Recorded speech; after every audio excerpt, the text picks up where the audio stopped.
Greetings everyone, Stefan is here. Welcome back for another video. In today's video, I'm gonna discuss the Insta360 Go 3, which I had for nearly a month. So this is gonna be a quick video to give you some thoughts about this camera. I'm gonna do a full review soon. I just want to use this camera at least for a couple of months to give you the full experience, full opinion about this camera, because it's quite early. Some of the bigger YouTubers already give you the full reviews, but I want to wait. So if you want to do that, please make sure to subscribe and turn your bell notifications if you want to see my full review after maybe 3 months, because this camera is still new.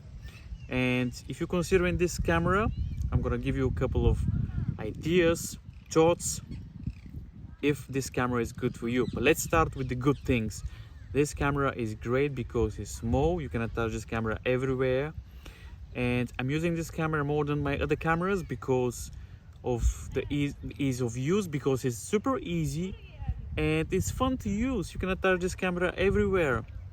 You can attach it to your head, to your chest. I mean, it's cool, it's fun, and that's why I think this is one of the best small cameras in 2023. Pun intended, this is not a sponsored, by the way. Actually, Insta360 doesn't know that I'm making this video. The other cool thing about this camera is the action pod, because the previous generation we had like a very small case. Now the action pod is much cooler because we have a flip out screen and you can vlog, which is always cool. And the sound quality of the camera is very great as well. And so far I had a blast with this camera.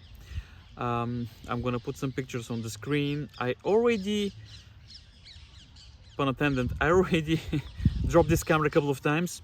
It's been okay so far. Yeah, it's been great. The other good thing is that you can change the lens cap on the actual camera, which is nice. The only thing that many people complain is the resolution of the Insta360 Go 3, which is 2.7K, 30 frames per second, which I'm totally fine with that. For me, 2.7K is perfect. It's enough.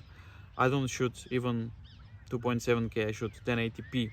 So this is one of the problems probably for you. If you shoot 4K, maybe this is not the camera for you. But if you're looking for a camera which is fun to use and it's cool, it's great. The other cool thing is that the recording time.